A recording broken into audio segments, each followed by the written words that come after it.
네, 안녕하세요. 동갑노무사 박한솔입니다. 예, 오늘은 제가 평소에 찍던 데가 아니라 그냥 제 자리에서 좀 찍어보려고 해요. 이 뒷배경이 좀 바뀌어야 저희도 좀 썸네일도 좀 차이가 좀 있을 것 같기도 해서. 제 영상을 봐주시는 분들 대부분이 노무사에 진입하시는 분들이 좀 많다라는 거에 착안을 했을 때, 진입하시는 분들이야 사실 당연히 일단은 붙는 게 먼저라고 생각을 하시겠지만, 노무사가 된다고 해서 바로 뭐 어떤 먹거리나 이런 특기라고 할 수 있는 것들이 바로 생겨나는 건 아니기 때문에 미리미리 좀 또 알아봐야 되는 것들이 굉장히 많잖아요. 저는 오늘 그 중에서는 이제 좀 산업안전보건 건너가면서 말씀은 드렸지만, 사실 노무사가 요즘 최근에 들어서 굉장히 많이 또 손을 보고 있는 것 중에 하나가 산업안전보건관리에 대한 부분이기 때문에 오늘은 그 내용에 대해서 여러분들과 한번 이야기를 나눠보고자 합니다.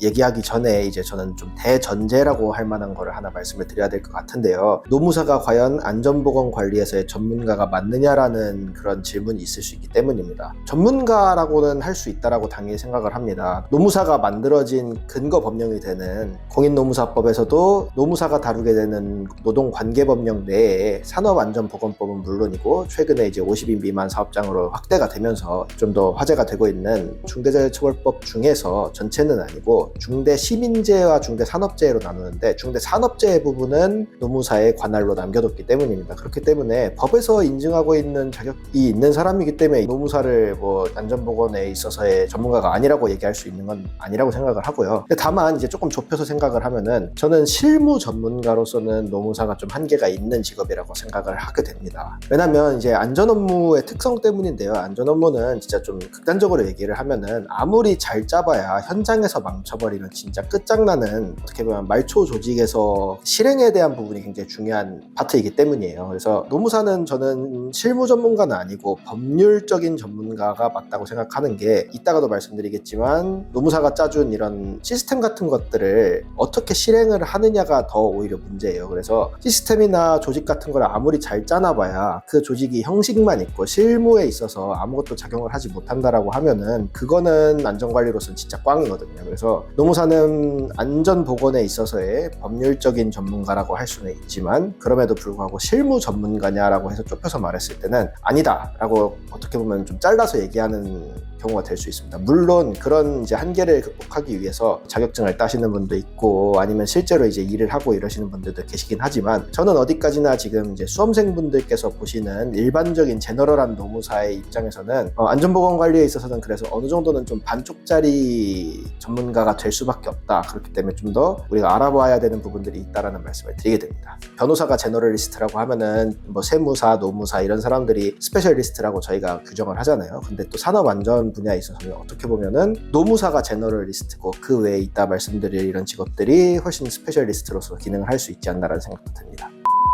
노무사가 그러면 현실적으로 어떤 산업안전보건 관련된 업무를 하는지에 대해서 생각을 해보면요, 우리 종합법인이라고 하죠. 그냥 뭐 산재특화법인이 아닌 종합법인 같은 경우에도 자문 업무 때문에 사실 산업안전보건을 아예 안 들여다보는 경우는 진짜 거의 드뭅니다. 여러분들이 2차 시험 준비하시면서야 사실 산안법 그렇게 신경 써서 보시지 않겠지만, 자문 위주의 이런 업무를 하는 법인에 오시게 되면은 거의 제일 먼저 찾아보시게 되는 것들이 아무래도 산업안전보건법이 될 수밖에 없습니다. 왜냐면 조문이 많기도 하고 우리가 기존에 공부하지 않았던 부분이고, 이거는 진짜 들어와서 어떻게 보면은 이제 물어봤을 때 진짜 한마디도 못하는 부분이 될 수도 있거든요. 안전보건 관리를 광의의 안전보건 관리라고 생각을 하면은 직장 내 괴롭힘이나 성희롱 같은 것들 있잖아요. 이것도 사실 산안법적인 시선에서 보면은 근로자들의 직무 스트레스 관리라는 차원에서 건강관리 있거든요. 그래가지고 이거 보건관리로서 우리가 접근할 수 있는 부분이 있기 때문에, 제가 보기에는 안전보건 관리가 노무사가 항상 어떻게 보면 좀 습관적으로 하게 되는 분야라고 말씀을 드릴 수밖에 없어요. 그리고 이제 조금 더 가면은 산업안전보건법에서 정하고 있는 안전보건 관리 체계와 같은 구체적인 법령에서 정하고 있는 거에 대한 컨설팅 업무를 수행을 할 수가 있게 됩니다. 제가 산업안전보건 관련된 업무를 그래도 연차에 비해서는 많이 할 수 있게 된 것들 중에 하나도, 전에 다녔던 법인이 안전보건 관리로 완전 특화된 하는 법인은 아니었지만 산하에 좀 큰 기업들이 많고 제가 또 공공기관을 담당을 하다 보니까 딱 제가 이제 노무사 이제 수습될 때쯤에 딱 그 중대재해처벌법이 발효가 되면서 그거에 대한 컨설팅 수요가 많아서 제가 실제로 공공기관에서 중대재해처벌법 컴플라이언스 진단 컨설팅을 실제로 진행을 했던 적이 있거든요. 그 경험이 어떻게 보면 저의 지금까지의 커리어에 있어서도 굉장히 중요한 경험이 됐던 것도 사실이고, 산안법에서는 안전보건관리체제라고 하고 중대재해처벌법에서는 안전보건관리체계라고 하는데 사실 뭐 차이는 있지만 기본적인 개념 자체는 동일한데 산해 안전보건 관리를 할 사람을 만들어라, 시스템을 만들어라는 그런 부분이에요. 법정 안전관리자, 보건관리자를 포함해서 꼭 선임을 해야 되는 사람들이 있거든요. 이런 사람들을 어떻게 선임이 되어야 되는지, 그것뿐만 아니라 뭐 안전보건관리 규정, 협의회, 뭐 여러 가지 굉장히 법에서 정하고 있는 것들이 많거든요. 그런 게 제대로 이루어지고 있는지를 판단하라는 게 어떻게 보면 좀 수동적인 리스크 관리 차원에서의 컨설팅이라고 볼 수 있겠고요. 이런 부분은 사실 그 하는 툴 자체를 찾기가 좀 어려워서 그렇지 내용 자체가 어렵진 않습니다. 좀 체크리스트법에 가깝기도 해서 여러분들도 기회만 되시면 얼마든지 접근하고 하실 수 있는 부분이라고 제가 말씀을 드리게 되는데, 최근의 트렌드는 사실 이런 부분까지 넘어서는 부분들이 굉장히 많습니다. 단순히 법령상의 컴플라이언스 진단뿐만 아니라 이제 실무적인 부분까지 들어가서 그럼 과연 이걸 어떻게 적용할 것인가에 대한 부분까지 이제 노무법인에서도 하나하나 들어가고 있는데, 그 되게 대표적인 예시가 올해 들어서 이제 고용노동부에서 주관하는 안전보건관리체계 종합구축 컨설팅이라는 이런 사업이 있어요. 이 사업이 원래는 노무사가 들어가지 않는 사업이었다가 올해부터는 노무법인이 단독으로 들어갈 수 있는 이런 자격이 생겨가지고 제가 알기로 한 20여 개 노무법인이 지금 들어가 있는 상황으로 알고 있거든요. 그리고 제가 원래 다녔던 법인도 그 법인 중에 하나로 지금 수행기관으로 선정이 됐다라고 해서 그런 면에서는 좀 아쉽기도 하죠. 왜냐면 남아있었으면 저도 국가사업이고 규모도 있고 어떻게 보면 제 전문성을 쌓을 수 있는 좋은 기회가 될 수도 있었겠다라는 생각이 좀 들기도 합니다, 한편으로는.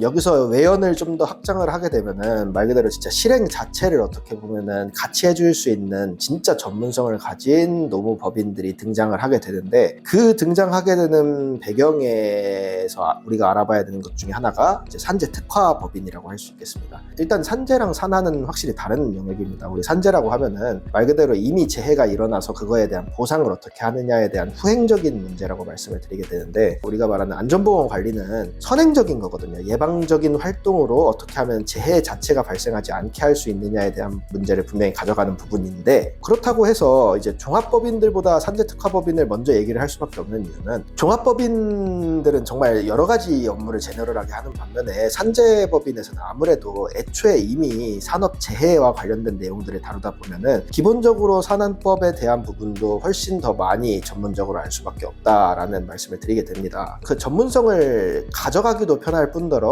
특히 이제 수요를 찾기로 맘먹으면은 수요도 이제 당연히 산업 안전 관련된 게 이렇게 튀어나올 수밖에 없는 산재 특화법인이, 물론 산재는 이제 근로자를 대상으로 보통 하게 되지만 그렇다고 뭐 근로자 사건만 하는 법인이 산재 특화법인이 아니다 보니 아무래도 인력을 이렇게 가져가기에 훨씬 더 유용한 면은 저는 개인적으로 있다라고 생각을 하고, 종합법인들도 물론 할 수 있습니다. 특히 종합법인들 중에서도 노무법인 뭐 줄 세웠을 때 굉장히 큰 법인들 중에서 건설업이나 제조업 같은 완전 필드에서 하는 업무들을 하는 자문사를 많이 가진 곳들이 있어요. 특히 건설업 같은 경우에는 보험료 계산 때문에라도 노무법인이 꼭 필요하기 때문에 예전부터 이제 특화된 법인들이 굉장히 많은데, 이런 데는 뭐 몇십 년 동안 뭐 중대재해처벌법 제정 이전에도 이미 이쪽으로 질의응답이 이미 이루어져 있던 것이기 때문에 이런 법인들도 이제 종합법인 아래에다가 부설 연구소 같은 걸 차려서 이제 이런 경우에는 노무사만 끼는 건 아니고 이따가 말씀드릴 이제 전문 자격증을 가진 이제 실무 자격자들, 그다음에 퇴직하신 굉장히 연차가 높으신 저명하신 분들을 데려다가 연구 용역 사업까지도 포함한 종합적인 부분으로 들어가는 법인들이 꽤 많다라는 말씀을 드려요. 산업안전보건 관련된 일만 해서도 노무사가 충분히 먹고 살 수 있는 환경은 이미 마련이 되었다고 말씀을 드리게 됩니다.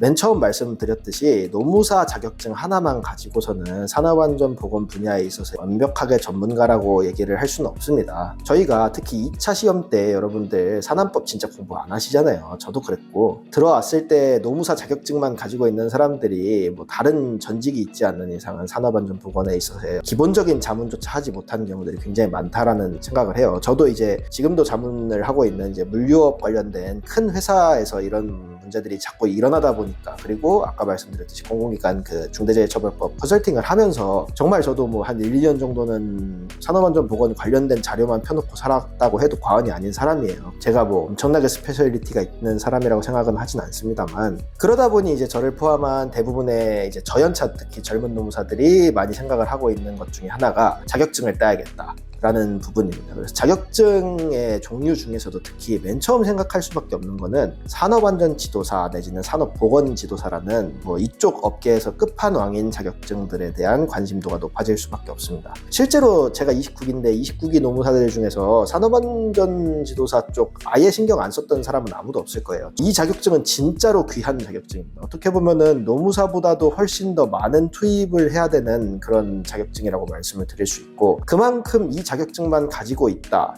자격증을 따는 데 성공을 한다라고 하면은 진짜 어떻게 보면 노무사 자격증보다도 이거 하나 있는 게 오히려 더 먹고 사는 데는 지장이 없을 수도 있다라는 생각까지 드는 완벽하게 스페셜리스트의 자격이거든요. 이제 산업안전보건법 관련된 거의 모든 분야에 있어서 지도를 할 수 있는 굉장히 상위 호환입니다. 그래서 이 자격증 갖고 계시는 분 정도면 흔히 말하는 뭐 컨설팅 펌 이런 데 취업하시면 정말 용이하실 거예요. 그리고 가서도 훨씬 굉장히 좀 굵직굵직한 일들을 다룰 수 있다라는 말씀을 드리게 되고, 다만 이제 자격증을 따는데 이것도 3차까지 있는데 노무사처럼 3차가 이렇게 보나 마나야 하는 그런 게 아니라 진짜 완전 실무적인 부분까지 물어보기 때문에 사실 제가 알기로는 단순히 공부만 해서 딸 수 있는 자격증은 아니라고 알고 있습니다. 그만큼 투입이 들어가는 자격증이기 때문에 충분히 깊은 생각을 하고 진입을 하시는 게 맞다라는 생각을 저는 개인적으로 하고 있고요. 그 외에도 이제 실무 쪽이 우리가 약하다고 했잖아요. 그래서 실무 쪽을 그러면 좀 강화시키기 위해서 기사 자격증을 많이 따십니다. 산업안전기사라는 이제 가장 대표적인 자격증이 있고요. 건설안전기사도 있고요. 이제 소방 관련된 쪽도 있고 산업위생관리기사 뭐 이런 자격증들도 대표적으로 좀 있습니다. 이런 기사 자격증 따는 거는 실무적인 어떻게 보면은 스페셜리티를 가져가시기에는 정말 좋은 자격증입니다. 다만 이제 학점이 필요합니다. 흔히 말해서 전공이 있어야 되거든요. 그래서 대부분의 노무사 준비하시는 분들은 이쪽 전공이 아니실 거기 때문에 그 요건을 맞추시려면은 뭐 학점 이수, 학점 은행 같은 것들 있잖아요. 별도의 방법을 통해서 시간을 좀 더 투자를 하셔야 될 뿐더러, 특히 기사 자격증 같은 경우에는 실무상의 경험도 굉장히 중요한 부분들이다 보니까 필드에 있는 사람들이 굳이 따서 확실한 메리트를 가져간다기보다는 이미 기업에 들어가셔가지고 이제 인사 업무를 하시는 분이 추가적인 무기, 내가 무기가 한 개 더 있어서 1인분 플러스 알파를 할 수 있었으면 좋겠다라고 생각하시는 분들이 따시기에는 정말 최적의 자격증이라고 할 수 있겠습니다. 이제 현실적으로 그런 부분들이 뭐 노무사 따기도 어려운데 사람이 뭐 시간이 무한정인 게 아니기 때문에 투입을 할 수 있는 자원이 시간적으로도 돈적으로도 한계가 있다 보니 많이 또 선택을 하시는 게, 노무사를 포함한 대부분의 이제 기업과 관련된 업무를 하는 사람들이 ISO 이제 국제표준기구 인증심사원 제도라는 게 있거든요. 여러분들 뭐 어딘가에서 들어보셨을 거예요. ISO 인증받은 사업장이다라고 하면은 그 국제표준에 맞는 최소한의 시스템을 갖추고 있는 사업장이라는 뜻이거든요. 근데 그거를 이제 심사를 하는 심사원 자격인데, 우리가 3종 세트라고 하면은 특히 이쪽에서는 9,001, 14,001, 45,001 이렇게 세 가지를 얘기를 하는데, 그 중에 45,001이 안전보건 경영 시스템이라고 해가지고 우리나라에서만 하는 게 아니라 말 그대로 인터내셔널이거든요. 앞에 I가. 그래서 국제적으로 표준이 되어 있는 이런 요소들이 모여 있는 거기 때문에 45,001 인증을 받았다라는 거는 개별 요소들을 다 합격을 했다는 얘기인데, 그 요소들이 결과적으로는 지금 우리나라 법에서의 산업안전보건법, 중대재해처벌법에서도 똑같은 기준이 거의 비슷하거든요. 그렇기 때문에 안전보건 관련된 컨설팅을 하시고 싶다라는 분들이 계신다라고 하면은 45,001은 뭐 사실상 좀 필수 자격증에 가깝게 되지 않나라는 생각이 듭니다. 다만 이제 심사원 자격증을 갖고 있는 게 그렇게 뭐 큰 메리트는 개인적으로 아니라고 생각을 하거든요. 방금 말씀드렸던 3종 세트를 다 갖고 계시는 심사원이라고 하고 실제로 실무로도 많이 활동을 하시는 분이라고 하면은 이것만 가지고도 충분히 먹고 사시겠지만, 근데 이제 문제는 어쨌든 세 개를 같이 따는 게 시간도 있고 비용적인 부담도 당연히 있을 뿐더러 이게 무슨 뭐 국가 자격증은 아니다 보니까 민간 자격증이잖아요. 결과적으로 실무를 하지 않은 채 그냥 심사원 자격만 갖고 계시는 분들도 진짜 많아요. 그렇게 되면 뭐 이 심사원 유지하는데 1년에 이렇게 납부금도 있는데 괜히 그 돈만 어떻게 보면 날리는 꼴이 되거든요. 각을 잡고 이쪽으로 들어가서 완전히 컨설팅 업무에만 매진을 하겠다라고 생각을 하시는 분들이라고 하면은 3종 세트를 포함해서 45,001 따는 게 맞다라는 생각을 하는데, 저도 뭐 비슷한 생각을 가지고 언젠가는 45,001 인증심사원을 갈 생각은 있습니다만 현재로서는 그렇게 뭐 완전 우선순위라고 말씀드리긴 좀 어려울 것 같습니다. 그래서 여러분들께 오늘 정리드린 이 산업안전보건에 관련된 내용들은 저의 개인적인 생각이기도 하지만 어쨌든 요즘 노무사들이 가장 접근하기 쉬운 분야 중에 하나임은 분명하기 때문에 고민을 해주셨으면 좋겠다라는 생각이 들고요. 특히 요즘 산업안전보건 관리에만 집중하는 게 아니라 제가 늘 말씀드리는 ESG라는 차원에 있어서도 S에서의 양대 산맥이 노동인권 분야랑 안전보건 파트거든요. 그래서 이 중에 안전보건 파트는 진짜 전문성이 좀 필요로 하는 부분이다 보니 여러분들께서 장기적으로 봤을 때도 노무사로서 내가 아무리 좀 제너럴한 부분으로 가시겠다라고 생각을 하시더라도 자격증을 지금부터 공부해서 따놓는 것은 정말 당연히 나쁜 선택은 아닌 거고요. 분식집처럼 다 할 수 있는 건 아니다 보니까 내가 장기적으로 봤을 때 이쪽 업무를 주된 업무로 삼고 싶다라고 하시는 분들께서는 노무사 자격증과 별개로 접근을 하시는 게 맞다라는 생각을 합니다. 실무적인 부분이 중요하다 보니 저 같은 노무사로서는 사실 저는 이제 제가 안전보건을 하는 현장에 가는 경우는 굉장히 드물잖아요. 그렇기 때문에 저도 안전관리자분들, 보건관리자분들, 자격 가지고 계신 분들이랑 최대한 어떻게든 접점을 많이 만들려고 좀 노력을 하고 있고, 그런 과정에서 이제 제가 앞으로 또 포스팅 내지는 영상으로도 말씀을 드리겠지만 되게 좋은 기회를 많이 이번에 얻기도 했어요. 그래서 업역을 넓혀야 된다라는 측면에 있었을 때 노무사 가장 어떻게 보면 집중을 해야 되는 부분 중에 하나가 산업안전보건관리에 대한 전문성이 아닐까라는 생각을 하면서 오늘 영상은 여기서 마치도록 하겠습니다. 저는 다음 시간에 또 뵙겠습니다. 감사합니다.